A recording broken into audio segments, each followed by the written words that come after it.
Whoa. I'm running short of words right now, but I cannot afford this because I have to speak. Thank you so much for all the love, for all the warmth. Thank you for accepting me. Thank you very much.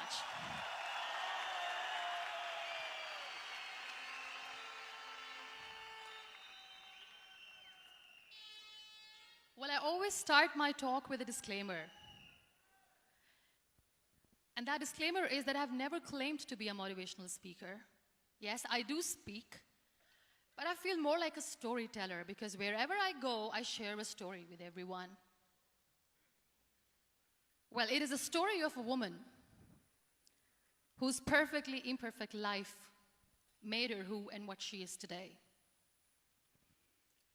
It's the story of a woman who, in pursuit of her dreams and aspirations, made other people realize that if you think that your life is hard and you're giving up on that because you think your life is unfair, think again. Because when you think that way, you are being unfair to your own self. It's the story of a woman who made people realize that sometimes problems are not too big. We are too small because we cannot handle them.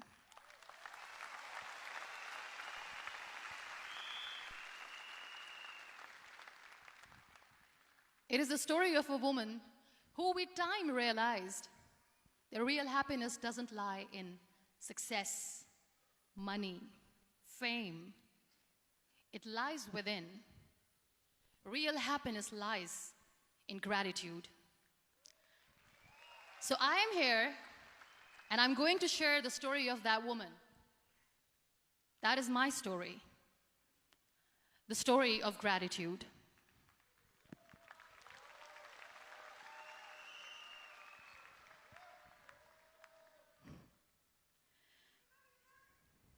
I love you too. I love you all. I believe in the power of words. Many people speak before they think. But I know the value of words. The words can make you, break you, they can heal your soul, they can damage you forever. So I always try to use the positive words in my life wherever I go. They call it adversity, I call it opportunity. They call it weakness, I call it strength. They call me disabled, I call myself differently abled. They see my disability. They see my disability, I see my ability. There are some incidents that happen in your life, and those incidents are so strong that they change your DNA. Those incidents or accidents are so strong that they break you physically. They deform your body, but they transform your soul.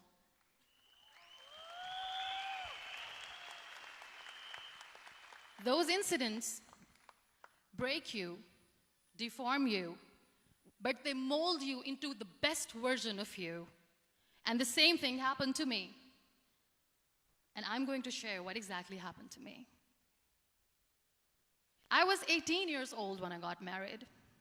And this thing I'm sharing for the very first time on an international level. I was 18 years old when I got married. I belonged to a very conservative family, a Baloch family, where good daughters never say no to their parents. My father wanted me to get married.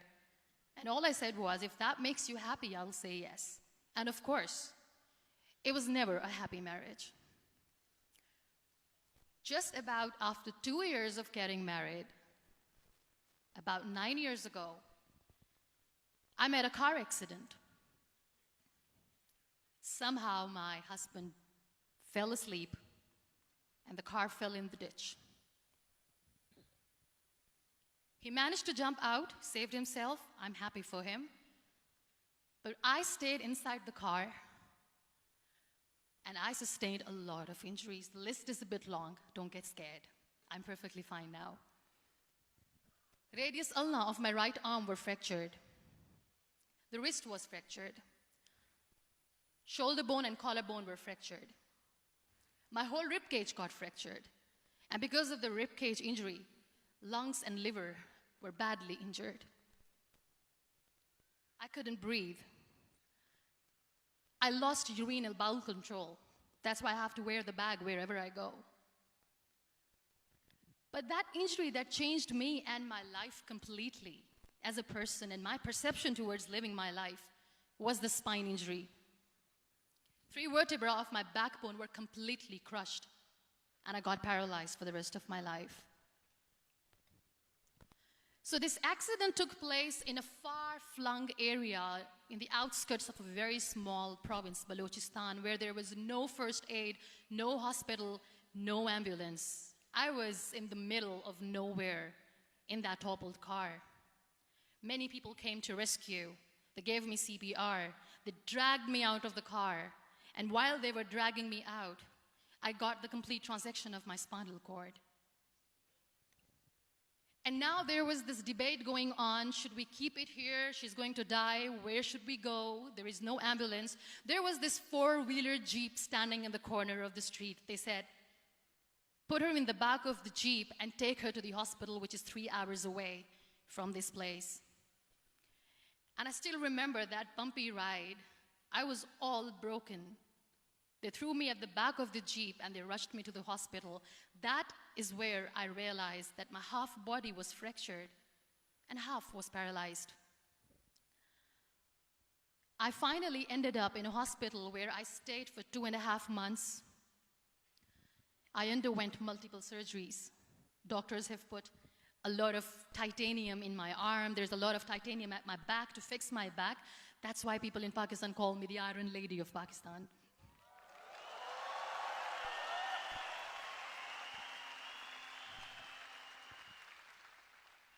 Sometimes I wonder how easy it is for me to describe all this all over again. And somebody has rightly said that when you share your story and it doesn't make you cry, that means you have healed.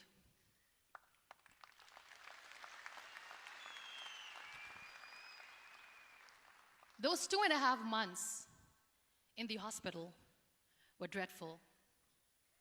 I will not make up stories just to inspire you. I was at the verge of despair. One day, doctor came to me and he said, well, I heard that you wanted to be an artist, but you ended up being a housewife. I have a bad news for you. You won't be able to paint again because your wrist and your arm are so deformed, you won't be able to hold a pen again. And I stayed quiet. Next day, doctor came to me and said, your spine injury is so bad, you won't be able to walk again. I took a deep breath and I said, it's all right. The very next day, doctor came to me and said, because of your spine injury and the fixation that you have in your back, you won't be able to give birth to a child again. That day, I was devastated. I still remember, I asked my mother, why me? And that is where I started to question my existence. Why am I even alive? What's the point of living? I cannot walk, I cannot paint, fine. I cannot be a mother. And we have this thing in our heads, being women, that we are incomplete without having children. I am going to be an incomplete woman for the rest of my life. What's the point? People are scared. They think I will get divorced. What is going to happen to me? Why me? Why am I alive? We all try to chase this tunnel. We all do this because we see light in the end of the tunnel, which keeps us going. My dear friends, in my situation, there was a tunnel that I had to roll on, but there was no light. And that is where I realized that the words have the power to heal the soul. My mother said to me, this too shall pass. God has a greater plan for you. I don't know what it is, but He surely has.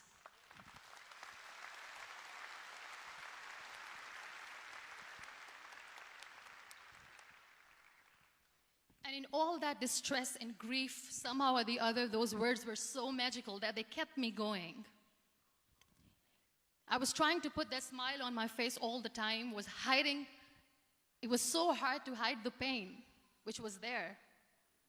But all I knew was that if I will give up, my mother and my brothers will give up too. I cannot see them crying with me. So what kept me going was, one day I asked my brothers, I know I have a deformed hand, but I'm tired of looking at these white walls in the hospital and wearing these white scrubs. I'm getting tired of this. I want to add more colors to my life. I want to do something. Bring me some colors. Bring me some small canvas. I want to paint. So the very first painting I made was on my deathbed, where I painted for the very first time. It was not just an art piece or just my passion. It was my therapy. What an amazing therapy it was. Without uttering a single word, I could paint my heart out. I could share my story.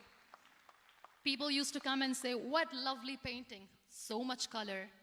Nobody could see the grief in it. Only I could.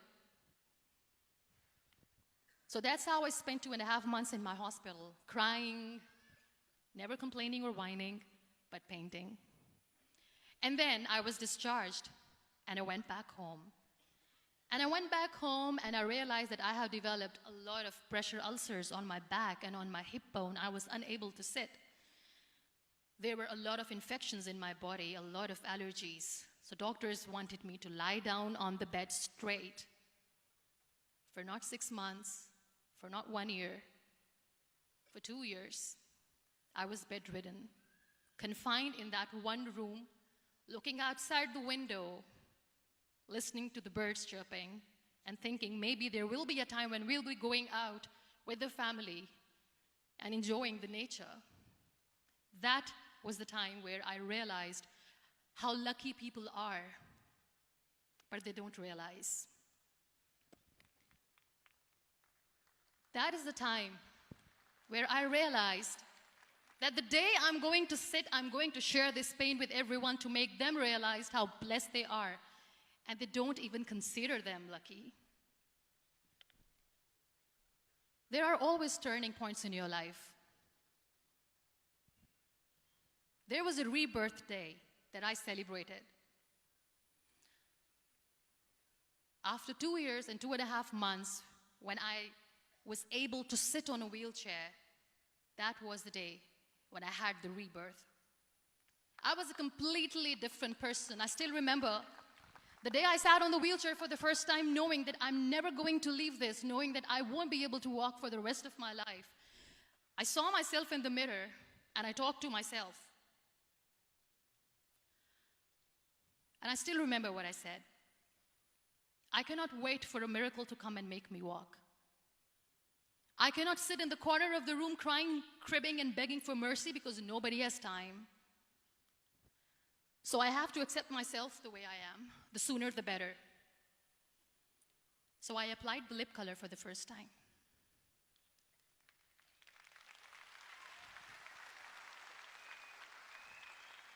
And I erased it. And I cried. And I said, what am I doing?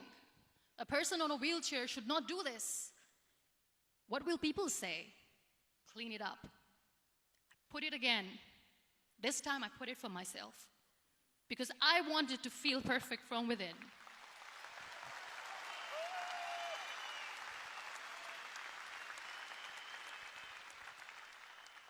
And that day I decided that I'm going to live life for myself. I am not going to be that perfect person for someone. I am just going to take this moment and I will make it perfect for myself. And you know how it all began? That day I decided that I'm going to fight my fears. We all have fears. Fear of unknown, fear of known, fear of losing people, fear of losing health, money. We want to excel in career, we want to become famous, we want to get money. We are scared all the time. So I wrote down one by one all those fears. And I decided that I'm going to overcome these fears one at a time. You know what was my biggest fear? Divorce. I couldn't stand this word. I was trying to cling on to this person who didn't want me anymore, but I said no. I have to make it work. But the day I decided that this is nothing but my fear, I liberated myself by setting him free. And I made myself emotionally so strong that the day I got the news that he's getting married, I sent him a text that I'm so happy for you and I wish you all the best. And he knows that I pray for him today.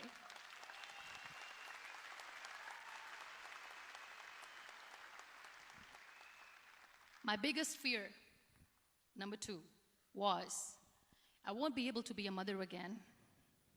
And that was quite devastating for me. But then I realized there are so many children in the world, all they want is acceptance. So there is no point of crying, just go and adopt one. And that's what I did.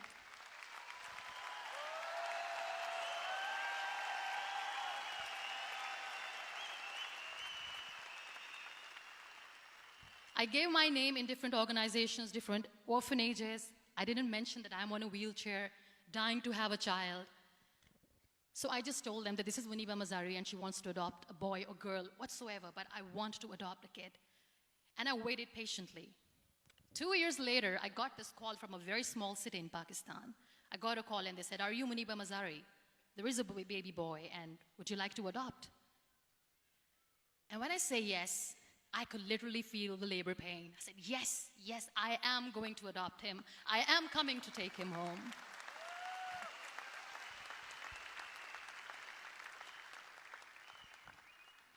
And when I reached there, the man was sitting and he was looking at me from head to toe. And in back of my head, I kept thinking that, oh my God, he's going to say she's on the wheelchair, she doesn't deserve it. How is she going to take care of him? And I looked at him and I said, "Do not judge me because I'm on the wheelchair." But you know what he said? He said, "I know you will be the best mother of this child. You both are lucky to have each other."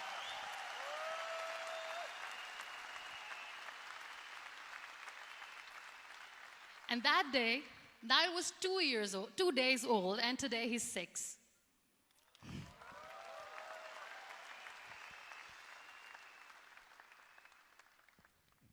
You'll be surprised to know another bigger fear that I had in me. It was facing people. I used to hide myself from people. When I was on bed for 2 years, I used to keep the door closed. I used to pretend that I'm not going to meet anyone, tell them that I'm sleeping. You know why? Because I couldn't stand that sympathy that they had for me. They used to treat me like a patient. When I used to smile, they used to look at me and say that, "You're smiling, are you okay?" I was tired of this question being asked, "Are you sick?" Well, a lady yesterday at the airport asked me, "Are you sick?" And I said, "Well, besides the spinal cord injury, I'm fine, I guess."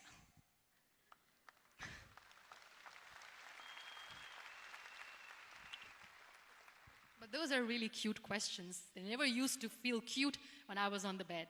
So I used to hide myself from people, knowing that, oh my God, I'm not going to see that sympathy in their eyes. It's all right. And today I'm here speaking to all these amazing people because I have overcome the fear.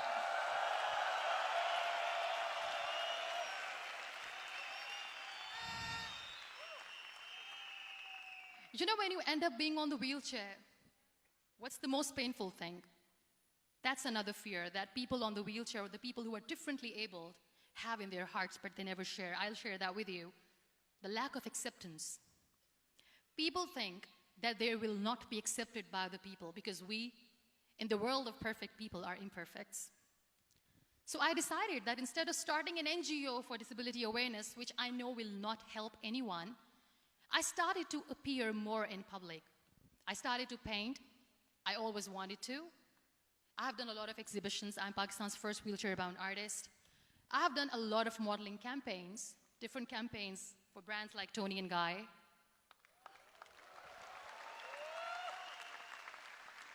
I have done some really funny, breaking the barriers kind of modeling. There was this one by the name Clown Town where I became a clown because I know that clowns have hearts too. And then I also decided that if I really want to make the difference, I am not going to let people use me for their polio campaigns where they will make you a victim and an emblem of misery and mercy and will say that, you know what, give polio drops to your children or they'll become like this girl. I decided that I'm going to join the national TV of Pakistan as an anchor person. And I've been doing a lot of shows for the last 3 years.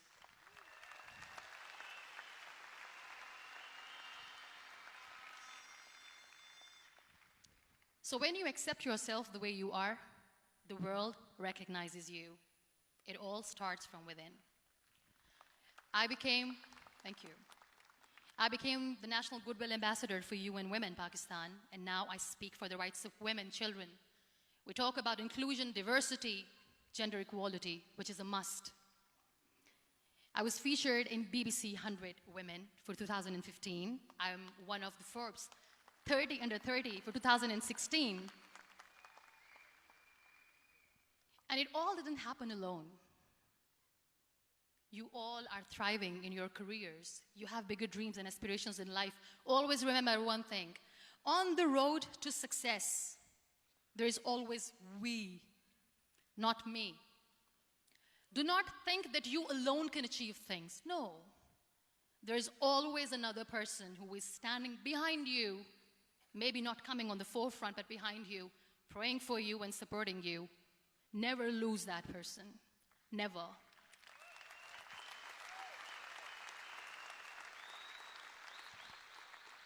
No matter how much I say that I couldn't find a hero, so I became one, I still want to recognize those 3 people in my life who literally changed my life completely, and I get inspiration from them every single day. Waleed Khan.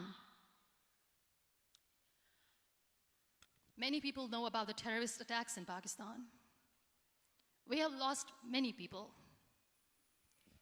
And I'm sharing this with a very heavy heart because we actually have lost a lot of people in this huge turmoil of terrorism. These people are barbarians. They do not see people. They're even worse than animals. They have killed people in mosques. They have killed people in churches, temples, even in schools.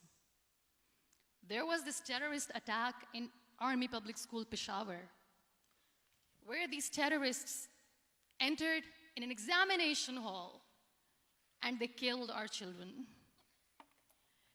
And in that attack, that day, this beautiful boy, Waleed Khan, who was my hero, my real life hero, was the proctor who was taking care of the students, was keeping an eye on the students.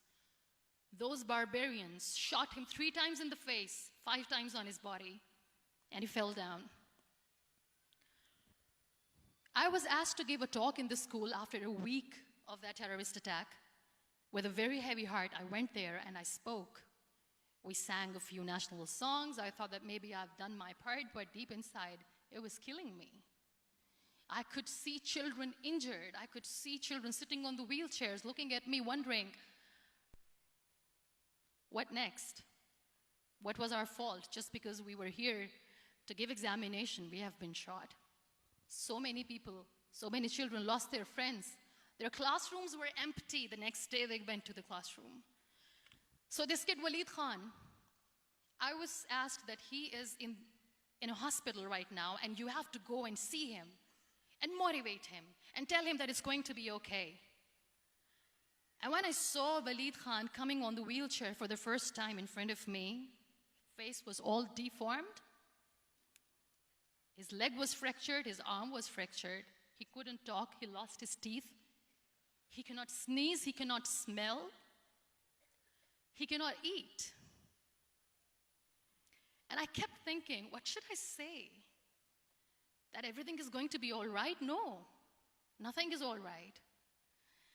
And while I was juggling with the words, what to say, what not to say, this beautiful child, Waleed Khan, came to me and he said, "Are you Muniba Mazari?" I said, "Yes."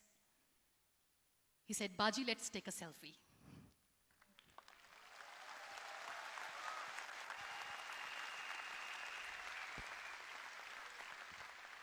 And with that beautiful, toothless smile of Waleed Khan, we took that beautiful selfie that I still have with me. I don't share that here because he was in a very bad shape that time. And that is where I realized that when I was thinking too much about his deformities, he's happy with himself. He doesn't even care. Because today he goes in the same school, and when somebody asks him that, what happened to your face, why so many scars, you know what he says? "These scars are my medals and I wear them with pride."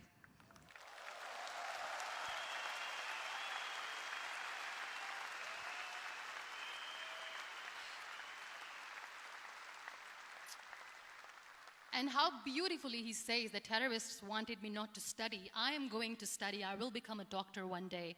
And this is my way of taking revenge from those terrorists. Another real-life hero, of course, my son. His name is Nile, N-I-L-E, River Nile. I learned so much from this kid. The first and foremost thing is patience. How to be patient when you know that your mother cannot walk, when you know that your mother is different from the other women, when you know that your mother cannot go out and play with you, how to stay calm. He loves football. And when we got the very first football, he was 4 years old. He was super excited. I still remember he came in the room and he said, "Mom, let's play football." And he kept the ball in my feet. And he said, "Let's kick it." And that day I felt disabled. I said, "I cannot kick the ball." And I was down with the same face. He looked at me and he said, "Well, that's all right. Your legs are not working, but your hands do. Let's play catch the ball."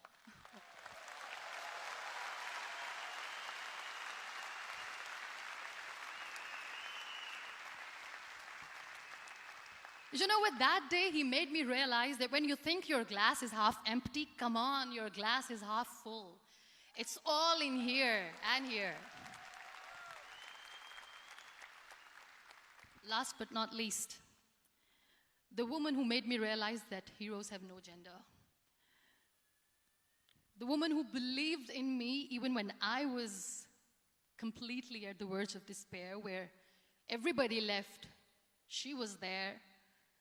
And every time I looked at her, without saying anything, she used to look at me and said, "This too shall pass. God has a bigger plan. And one day you will say that, oh my God, that is why God has chosen me." She never cried in front of me. She has always said that there will be haters, there will be naysayers, there will be disbelievers, and then there will be you proving them wrong. My mother.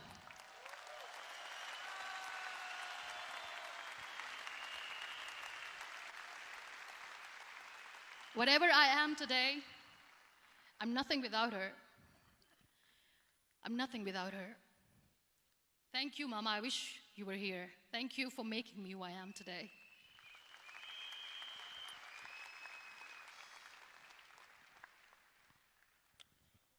You know what? We human beings have a problem.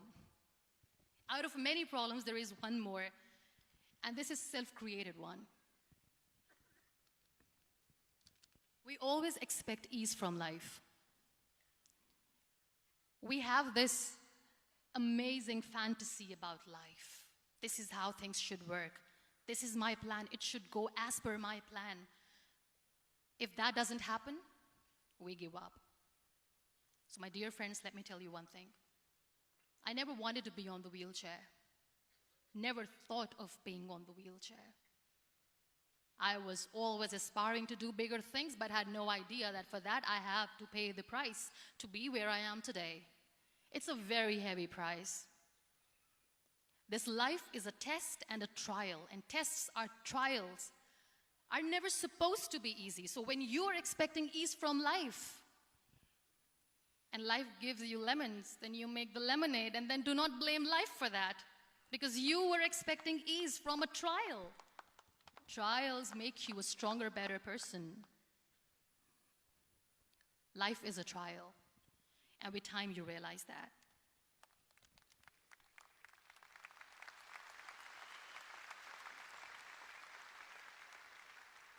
It is okay to be scared. It is okay to cry. Everything is okay, but giving up should not be an option. They always say that failure is not an option. Failure should be an option, because when you fail, you get up, and then you fail, and then you get up, and that keeps you going. That's how humans are strong.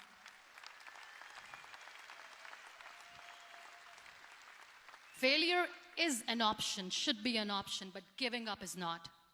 Never. We have this thing in minds. We call it perfection. We want everything perfect. We want ourselves to be perfect. There is this image in our head about everything. Perfect life, perfect relationships, perfect career, perfect amount of money that we need to earn no matter what. Nothing is perfect in this world. We all are perfectly imperfect, and that is perfectly all right. That's all right. We were sent here not to become the perfect people. Those people who tell you how to look perfect, even those people are imperfect. Trying to fight this fear of looking imperfect. I used to be perfect. I still remember. I got this compliment years ago when I used to walk. Oh my God, look at you. You're fair, you're tall, you're perfect. Look at me now. You're still perfect. Only the perfect eyes can see that. Only the perfect eyes will see that.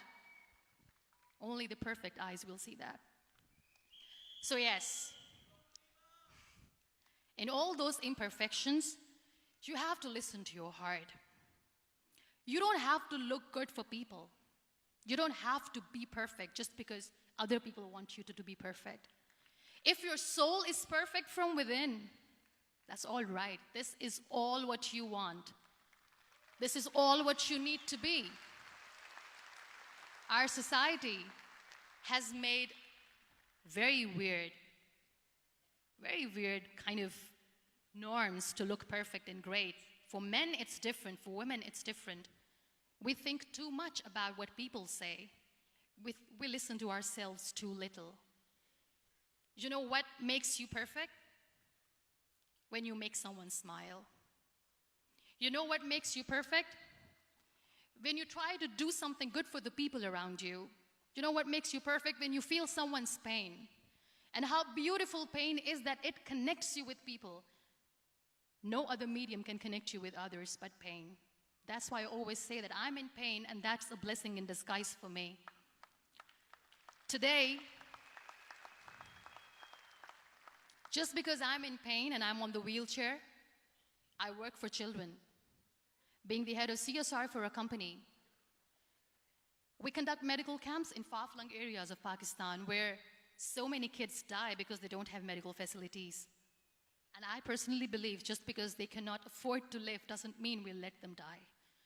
So we give them money, we give them medical treatment, we try to heal their wounds, physical and emotional.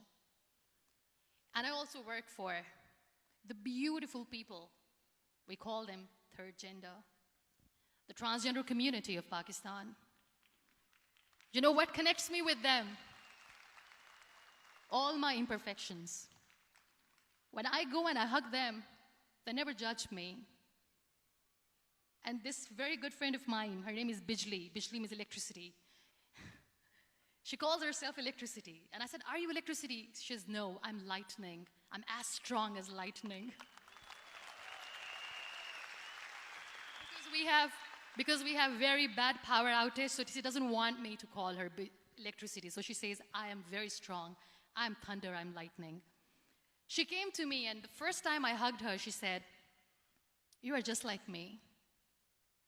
And I said, yes, I am like you. Because to people, we are so imperfect. So how beautiful these imperfections are, that because of these imperfections, you can connect with people. Then why are we all running after being perfect? What's the point?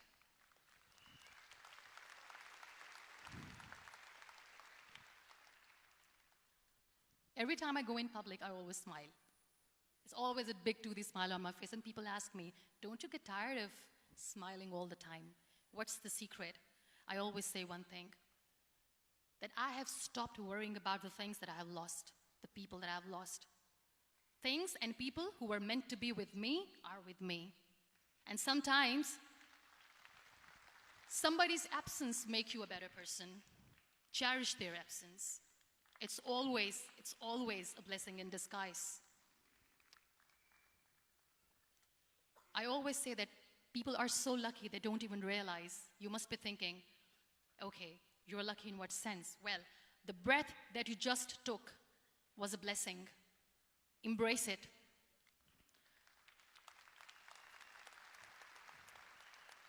There are so many people in the world who are dreaming to live a life that you are living right now. You have no idea. Embrace each and every breath that you are taking. Celebrate your life. Live it. Don't die before your death. We all die.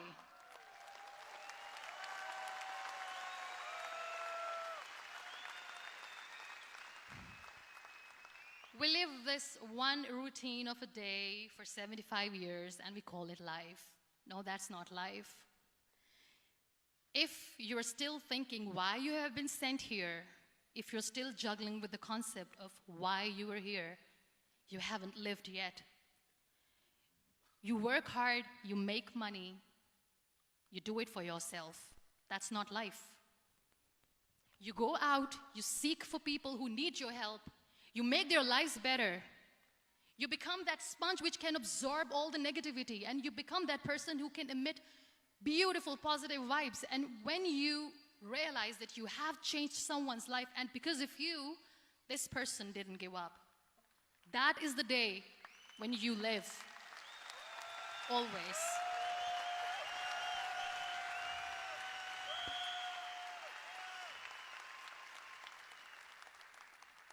We were talking about gratitude, why I smile all the time.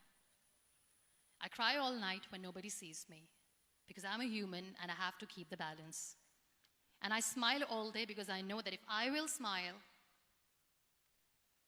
I can make people smile. That keeps me going.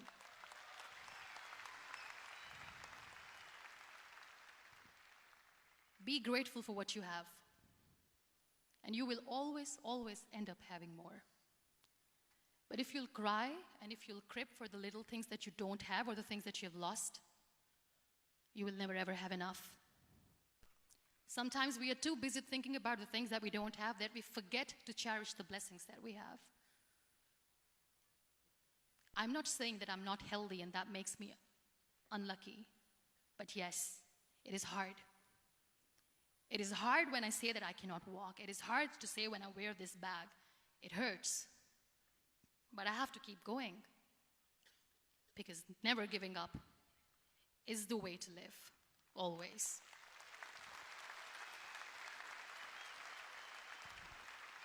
So I'll end my talk on a very short note. Live your life fully. Accept yourself the way you are. Be kind to yourself.